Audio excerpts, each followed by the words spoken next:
Hello guys! Hello! This is for Air Signs, Gemini, Libra, and Aquarius. Okay, Air Signs, Gemini, Libra, and Aquarius. Welcome dito sa aking channel, Kapalaran 888. Welcome guys! Alamin natin, ano ba ang messages, ano ba ang energy na kailangan mong marinig, ano ba yung focus for the blood moon and total lunar eclipse ngayong araw na ito. Air signs, Gemini, Libra, and Aquarius. Alright. Serenity. Find serenity and nature's embrace. Nature's embrace. Nature is your sanctuary. Okay, especially sa mga Libra dyan. Libra, Gemini. Kasi siguro yung ibang Aquarius, manageable pa. Libra, Gemini. Or isama na natin yung Aquarius. Simula sa araw na ito, sinasabi ng barahan na kailangan mo daw mag-focus sa kapayapaan, serenity, calm, okay, sa peace and harmony. Hanapin mo daw yung kapayapaan sa nature. Kasi yung nature daw, siya yung kapayapaan mo. Ang nakikita ko sir dito, especially yung Libra, dagat, tubig, ang kailangan mo. Pwede kang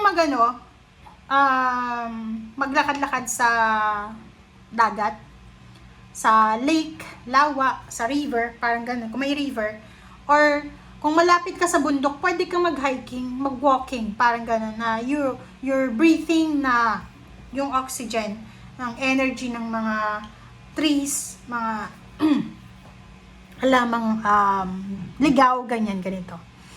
And yun yung focus na kailangan mo daw na gawin simula ngayong araw.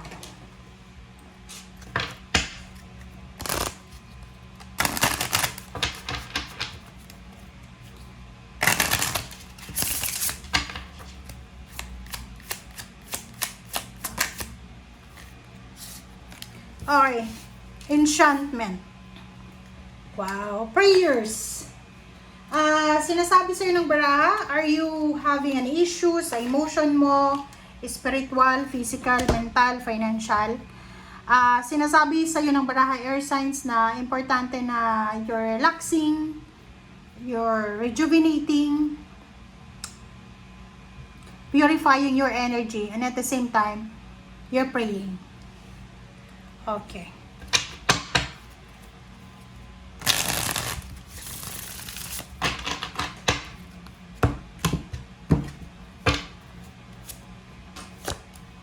Okay, Three of Wands, Page of Swords,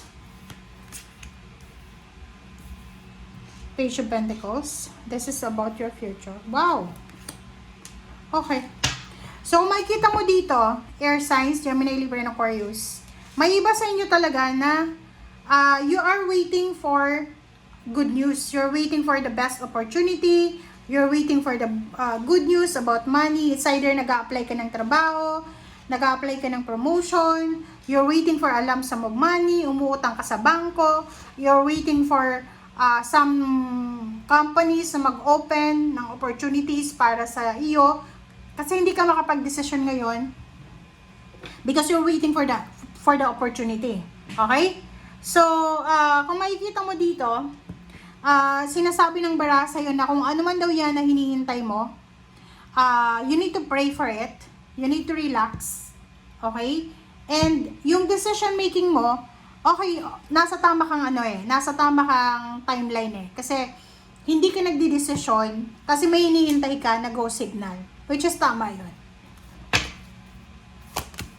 Okay. So, yun, ikaw to Gemini, Libra, and Aquarius, nakikita ko sa'yo dito na hindi ka makapag-desisyon kasi you're waiting for something na importante na go signal. And hindi ka makatulog sa gabi, nasasaktan ka, kasi parang sinasabi mo na useless, worthless yung mga sacrifices mo, ganyan, ganito. And parang medyo nawawalan ka ng pag-asa. Wow. So, dito sa barahang to, sinasabi ng Ace of Swords na huwag ka daw masyadong magpanik, huwag kang masyadong mag-alala, kasi there's important message, important confirmation na posibleng darating sa'yo regarding sa future mo. Sinasabi ng bara sa'yo, in the near future, okay, sa mga, lalo kung bata ka pa, nasa below 30 years old, sinasabi ng bara sa'yo na kung wala kang pera ngayon, wala ka pang trabaho, wala ka pang negosyo, or walang-wala ka, huwag kang masyadong magpanik, huwag kang masyadong mag-alala, kasi in the near future, possible na wala ka dyan sa kinalalagyan mo kasi nasa ibang bansa ka na, nasa ibang planeta ka na, or nasa ibang parte ka na ng mundo.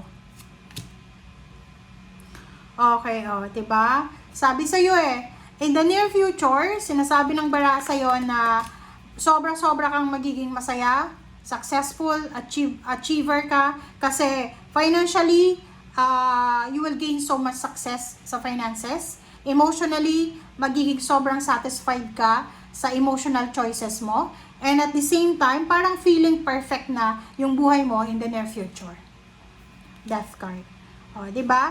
Sabi ng bara sa'yo dito na kailangan mo talagang maghintay. You need to wait for the perfect timing. You need to wait for the perfect time para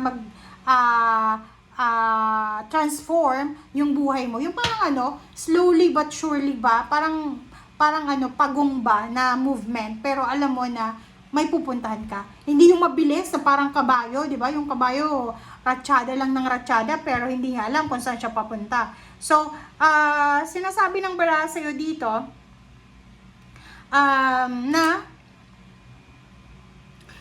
yung pangarap natin, pwede natin yan na i-postpone muna, pwede natin yan na i-achieve dahan-dahan lang, and while we are enjoying the journey. Diba? So, in terms naman of relationship, huwag kang masyadong magpapanik or mag-aalala sa yung relationship. Love life. Kasi yung love life mo, to be followed yan Pag naging successful ka financially, susunod na yung love life mo. Diba? Sabi ng bara sa'yo dito, you need to focus first sa financial success mo. Kasi pag ikaw ay financially stable and secured niya, yung relationship ay talagang susunod na lang yan. Sabi sa'yo diba? Especially kung lalaki ka, or even babae, sinasabi ng bara dyan sa'yo na magpakayaman ka muna. Kasi pag mayaman ka na, lahat ng tao magkakagusto sa'yo. Okay? Especially kung may tsura ka pa, hindi mo kailangan magmadali. Huwag ka munang magpapakasal, especially this blood moon. Sinasabi na kailangan mong i-delay yung plano mong pagpapakasal, plano mong pagta-travel ngayon, lalo this week, and plano mong pagmamadali. So kung ano man ang minamadali mo ngayon, i-stop mo muna yan, ihang mo muna yan. Alright? So thank you guys. Bye!